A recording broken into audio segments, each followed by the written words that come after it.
bem, amigos do Bola Presa? Estamos de volta com mais um 15 Minutos. Eu sou o Denis. E eu sou o Danilo. Pra quem não lembra, já que faz anos, a gente na temporada regular fazia o 15 Minutos toda semana pra discutir algum tema relacionado ao basquetebol da NBA. Isso, a temporada regular é aquele tempo longínquo em que os jogos nem importavam direito, a gente tava só acompanhando o que queria saber o que ia ter nos playoffs.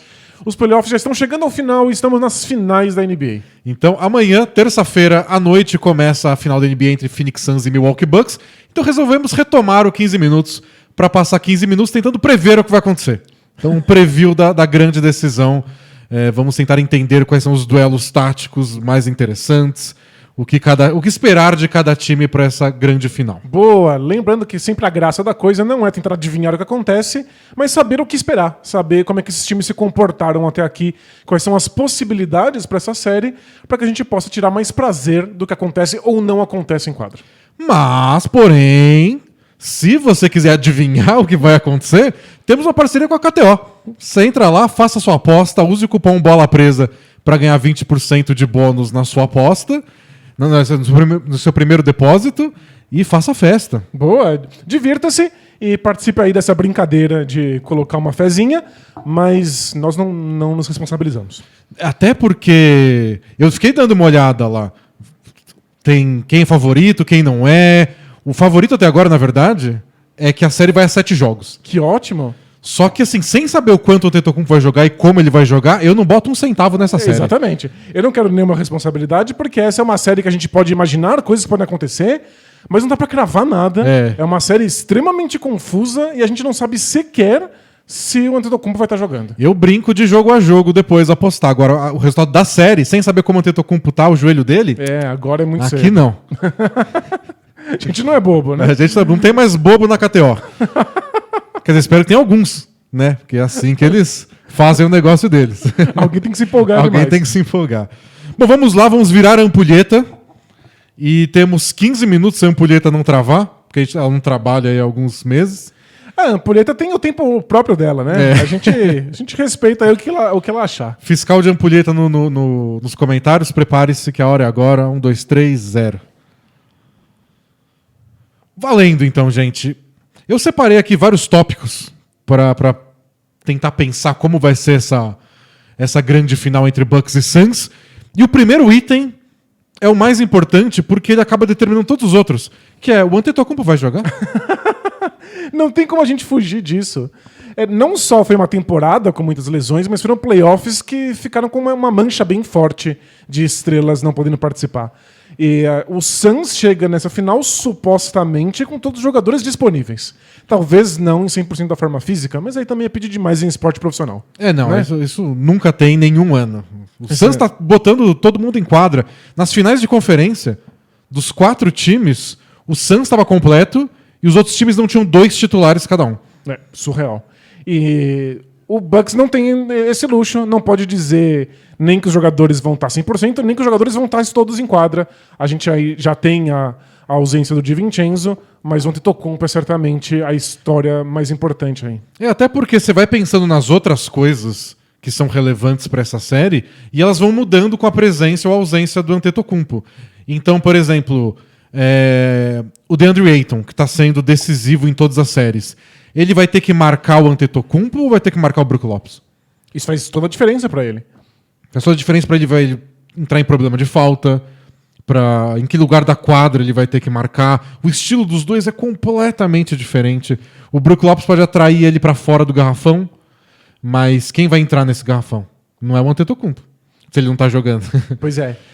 Seria toda a diferença do mundo o DeAndre Ayton poder entrar em quadro, inclusive sabendo quem ele vai marcar. Porque se existe a dúvida na nossa cabeça de como é que o Bucks vai fazer se não tiver um Antetokounmpo, pro Suns eles também não têm certeza. O Suns deve estar fazendo 2 planos de jogo. Assim. É muito complicado, e aí o Ayton vai ter que se acostumar com funções bem distintas na defesa, né? E o DeAndre Ayton tá fazendo um bom trabalho nos playoffs, com pivôs bem diferentes, né, que ele teve que lidar. Pivôs baixos, pivôs altos, com o MVP da temporada, Nikola Jokic. Mas o Antetokounmpo é um estilo bem diferente de todos. A capacidade atlética dele é algo que o Ayton ainda não teve que lidar. Então seria um belo de um desafio defensivo para ele. E ofensivamente também. Porque ofensivamente eu imagino o Bucks colocando o Brook Lopes para marcar o Ayton. E aí eu acho que é o melhor defensor que o Ayton vai encarar nesses playoffs. O Drummond não foi uma ameaça, o Anthony Davis jogou pouquíssimo, o Jokic não é o forte dele. Só que aí a gente passa para outro tema que é relevante, que é como o Bucks vai defender as principais jogadas do Phoenix Suns. A maioria começa em alguma variação de um pick and roll no meio da quadra.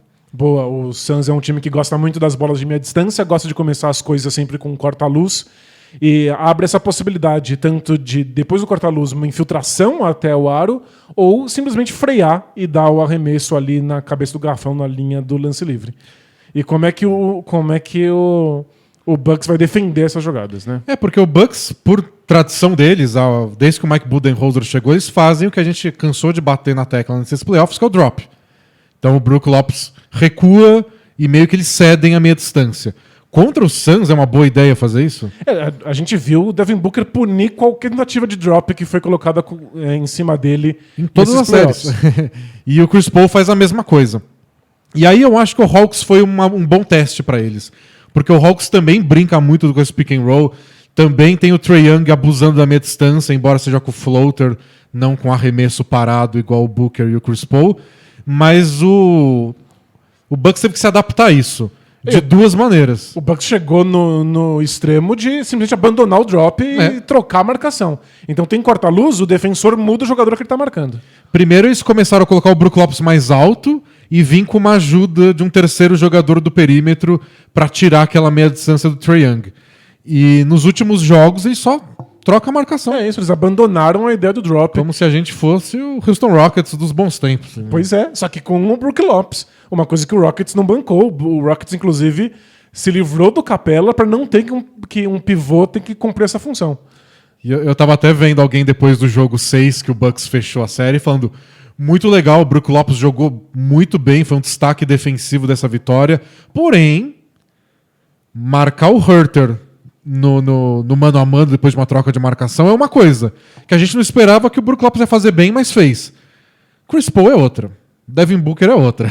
Então, a gente teve duas situações durante a última série dos playoffs que a gente vai ter que ver a prova agora nessa final. Que foi o Ayton e o Brook Lopes não foram explorados quando foram marcar no mano a mano, fora do garrafão. E agora a gente vai ter dois times que são especialistas em fazer isso. O Suns deve explorar o Brook Lopes quando tiver um duelo individual contra ele. Eu tô até curioso para ver como o Bucks começa a série. Porque eu não tenho dúvida de que se as coisas derem errado, eles voltam para essa troca de marcação igual deu certo contra o Hawks. Mas eles devem começar. Mas será que eles começam assim? Se começa entregando o arremesso que o Suns mais gosta de fazer, já parece um mau começo, né? Então, mas é que tem técnico que gosta de começar a série com o feijão com arroz deles. É assim que a gente joga e se der errado eu mudo. Mas é final da NBA, né? Ainda mais o Budenholzer. Você quer dar um jogo de graça? Tem alguém que gosta de feijão com arroz. E alguém que gosta de dar um jogo de graça pra alguém é o Budenholzer. Então, tem essa possibilidade. É o Clippers que gosta de sair perdendo de 2-0. Isso. Podcast do Bill Simmons, eles estavam brincando que o Tyronn Lue é daquele cara que gosta de se machucar só pra sentir alguma coisa. Pra se sentir vivo. Ele sai perdendo de 2-0 só pra sentir alguma emoção. Ele é viciado em adrenalina. Porque ele morreu por dentro. Pois é. Não sei se o Bucks vai querer sair perdendo a final assim. Então é uma curiosidade pro jogo 1 já. Como o Bucks vai lidar com essa marcação no pick and roll do Suns. E aí volta o Antetokounmpo. Porque em outras séries, aliás, no começo da série contra o Hawks, o Budenholzer não queria fazer essa troca de marcação envolvendo o Brook Lopes. E o que eles fizeram? Meteram o Brook Lopes no banco e botaram o Antetokounmpo de pivô. Isso, e aí fica o small ball, o maior small ball da história do planeta. É verdade, um small ball que dá vergonha de usar a palavra small. Só que agora eles não têm essa opção. Então, de novo, é o Antetokounmpo sendo o tema, porque aí você coloca muita responsabilidade nas costas do Brook Lopes. Pois é. E tá falando que o Ayton também vai ser colocado à prova. Pro Bucks conseguir, quando tiver duelos individuais contra o Ayton, explorar isso, eles precisam de infiltrações, precisam de gente que bata o Ayton no drible, para poder passar a bola para fora e gerar a bola de 3 pontos. Sem o Antetokounmpo, você tem menos infiltrações. Talvez seja mais difícil explorar o Ayton também no duelo individual. Essa eu não sei se vai rolar. Não tô muito confiante nisso, não. E o duelo do Brook Lopes, que eu falei, ele marcando o Ayton na defesa, dependendo de como for a defesa do Bucks, isso nem aconteça. Se o Bucks tá trocando a marcação, a cada corta-luz o Lopes tá marcando alguém, não tá marcando o Ayton. Pode ser que eles não fiquem grudados um no outro. E aí pode ser mais uma série que o DeAndre Ayton brilha porque ele tá dando ganchinho na frente do jogador mais baixo ou pegando rebote ofensivo. Pois é. Mas o legal é que em pleno século XXI, estamos aqui falando de uma final da NBA, falando sobre os pivôs. Os pivôs, de alguma maneira, são protagonistas, seja porque eles foram importantes, ajudando tanto no ataque quanto na defesa, como eles são pontos fracos. Eles também são o lugar que o adversário quer explorar. E eu tenho um palpite aqui. Eu não sei se dá pra colocar isso já na KTO lá, mas tô achando que vai ser uma final com placares mais baixos do que a gente viu nessa temporada e até nos playoffs. Porque o Suns e o Bucks são os dois melhores times dos playoffs em defesa de transição. Então vai ser muito difícil a gente ver ponto de contra-ataque. Ou seja, ponto fácil. Ponto fácil. E se o Antetokounmpo não jogar, aí que o Bucks não vai fazer ponto na transição mesmo. Eles tentam, né? A gente vê o Bobby Portis sair correndo depois de contestar um arremesso. E o Bucks tenta aqueles passes altos que às vezes o Atlanta Hawks caiu e viraram cestas. O Suns não toma ponto de contra-ataque. Mas o Bucks faz. E o Bucks é um dos melhores times desde a temporada regular em parar pontos de contra-ataque. Não que o Suns corra muito. Mas se tentar correr, não é o adversário ideal para isso. Então eu tô achando que vai ser um jogo bem de meia quadra pro Suns. O Bucks costuma ter algum sucesso evitando rebotes ofensivos, tirando aquela prorrogação que o Bruce Brown pegou 4. Aquilo foi bem bizarro, bem fora da curva. E sabe o que o Suns é o melhor time dos playoffs? Em impedir pontos embaixo da cesta, na área do semicírculo, área restrita. O Suns é o melhor time em impedir pontos lá. E é lá que o Bucks vive, né? Porque bola de 3... Não tá caindo. Acabou o contrato deles de bolas de 3. Infelizmente queimou o fusível deles. Esse mesmo, mas se o Bucks vai ter dificuldade pra entrar no garrafão, se as bolas de 3 não estão caindo, e o contra-ataque vai ser difícil, aonde vai vir ponto? O Bucks não é um time que encontra muita facilidade em pontuar. Contra uma defesa como o Suns, vai ser bem complicado. E aí eles vão ter que ser mais criativos, vão ter que encontrar mais pontos em jogadas de mano a mano. Eu acho que eles vão ter muitos duelos individuais possíveis contra o Suns. Isso acho que eles podem ter. O Suns acho que não vai fazer loucuras. Acho que eles vão botar o Bridges no Chris Middleton e ver o que acontece. Exato. E aí vamos ver se o Middleton consegue tirar pontos disso. Ele teve aí um bom sucesso nos jogos que importaram nesses playoffs. Ele teve 2 jogos aí contra o Hawks que ele meio que ganhou sozinho por fazer mais de 20 pontos num quarto. Ele teve 2 bons jogos, nos jogos 6 e 7 contra o Brooklyn Nets. Ele respondeu quando precisou. Tipo, a gente precisa de cestas suas. Dá um jeito, ele deu um jeito. E outro duelo interessante individual é Jrue Holiday versus quem ele marcar. E eu acho... Seja quem ele for. Né? E eu acho que deveria ser o Devin Booker. Porque a gente mostrou no vídeo que a gente publicou ontem aqui no... Aliás, vamos publicar amanhã, desculpa. Você está confuso nas linhas temporais. Estou confuso nas linhas temporais. A gente vai publicar amanhã aqui no YouTube um vídeo com jogadas que a gente analisou na prancheta ao longo da temporada e a gente mostra como a defesa do Marcus Smart na temporada regular incomodou muito o Booker. Por ser muito física, pegação. Por ser mais próxima, né? Tem vários jogadores que eles ficam mais incomodados de serem marcados por jogadores mais baixos desde que eles fiquem muito perto do centro de gravidade, né? E foi o que a gente viu com o Patrick Beverley, que tirou o Devin Booker da série.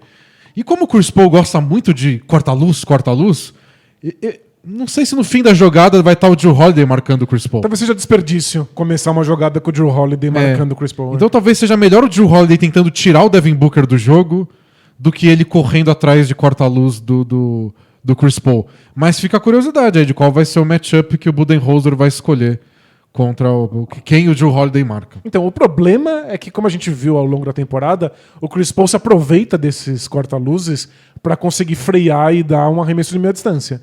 E o Jrue Holiday é um dos melhores da NBA se recuperando disso.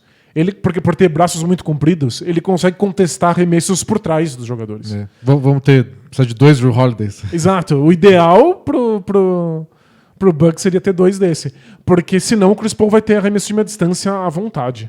Isso significa que provavelmente, se o Jrue Holiday tá marcando o Devin Booker, deve ser o Chris Middleton marcando o Chris Paul. Porque o resto do time são caras altos e pesados, né? Então o PJ Tucker vai marcar o Chris Paul? Não acho que faz sentido. O PJ Tucker marcando seu ex-companheiro de Rockets? Acho que o PJ Tucker vai ficar no Crowder, não sei. Mas eu acho que vai ser estrela com estrela, sabe? Middleton e Holiday marcando Booker e Chris Paul. Faz muito sentido. Mas não sei, tudo muda se o Antetokounmpo entra, quem o Antetokounmpo pode marcar, a estratégia defensiva vai mudar. Se for troca de marcação o tempo inteiro, igual foi no fim da série contra o Hawks, tanto faz quem tá marcando quem, porque vai mudar várias vezes na mesma posse de bola. Se eu tivesse que apostar alguma coisa, eu diria que em algum momento dessa série o Bucks vai admitir que precisa trocar marcação o tempo inteiro. Essa eu não sei se tem na KTO. Né? Não tem lá uma categoria de tipos de marcação. O Bucks vai usar a troca de marcação. Mas eu acho que eventualmente vai acontecer, sim. E talvez, né, a gente às vezes discute muito isso e o técnico vai lá e decide fazer tudo. No primeiro quarto ele tenta um negócio, no segundo quarto vai zona, no terceiro drop. Às vezes o jogo 1 é até o momento de você testar coisas diferentes. Exato. E o Budenholzer a gente sabe que não é muito fã de testes, mas ele deu o braço a torcer ao longo da série passada. Vamos ver se agora ele faz testes mais rápido. E ele tá aí no grande holofote, tá todo mundo olhando pra ele, tá sob a lupa de todos os críticos e fãs de NBA. Ele precisa encontrar as respostas certas o mais rápido possível, né? E outro duelo interessante, a gente falou do Jrue Holiday contra o Chris Paul. Eu acho que pode ser um duelo interessante do outro lado, né? Alguém finalmente exigindo mais do Chris Paul defensivamente. O Jrue Holiday tentando enfiar ele dentro do garrafão, talvez tentar cavar umas faltas. O Chris Paul é um bom... desgastar, né? Porque ele é um bom defensor, mas tem 50 anos de idade. Ele é um bom defensor, mas ele é um defensor muito melhor interceptando linhas de passe, lendo a jogada, não necessariamente impedindo alguém maior e mais forte do que ele de chegar perto da cesta, né?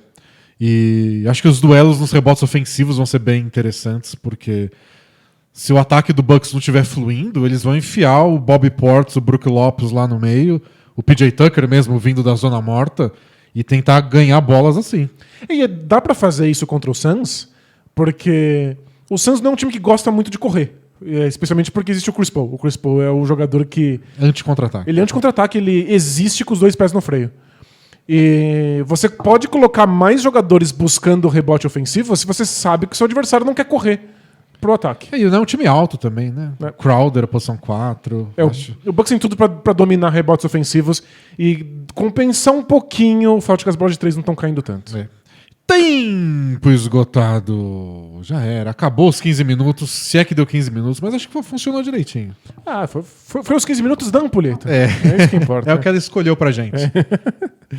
Bom, acho que a gente tocou nos pontos táticos mais importantes. Tem, além disso, os óbvios, que é que coadjuvante vai aparecer, alguém do banco do Bucks vai finalmente ir pro jogo, assim? Tirando os reservas que são obrigados a serem titulares.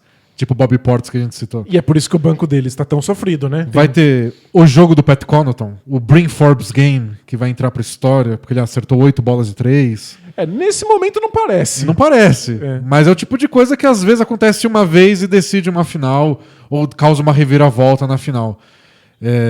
Tem as estrelas também aparecendo mais.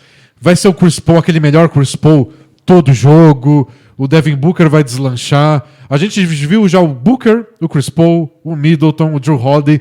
Todos já tiveram aqueles jogos nesses playoffs. Às vezes o duelo tático é meio empatado e quem brilha, brilha. E é isso. Vamos ver. O Devin Booker vai sofrer certamente com marcação exclusiva para ele. Se ele encontrar uma maneira de brilhar mesmo assim, é um momento certo. Tá todo mundo olhando. Se ele esperou aí a carreira toda para ser finalmente valorizado e que as pessoas possam ver que ele é um bom jogador, porque ele estava escondido num Suns que só perdia, essa é a hora. Ele precisa fazer isso funcionar. Danilo acabou de entrar na KTO e botar 20 conto, Devin Booker MVP das finais. Ele certamente sonha com isso. Inclusive, quando você aceita o Chris Paul comandando o seu time, veteraníssimo, você pensa, não, ele vai levar o time até lá, na final eu ganho MVP. Né? Você pensa, não, na hora que precisar eu vou lá fazer os meus 50 pontinhos e aí todo mundo vai me celebrar.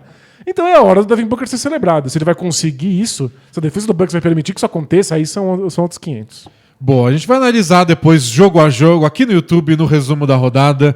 Então, amanhã tem a prancheta que eu falei, são 2 vídeos, um com jogadas do Bucks, outro do Suns. Então fiquem espertos, ativem o sininho para receber a notificação. Terça-noite o jogo, quarta de manhã a gente tá aqui para analisar o que aconteceu. Boa! Então, bastante coisa aí pra vocês, pra gente mergulhar de cabeça aí na final. E se você quer ter mais conteúdo ainda, assine a Bola Presa. Tem muita coisa lá, você pode ver todas as pranchetas que a gente produziu ao longo da temporada. Então, até mais, pessoal. Tchau! Tchau, tchau!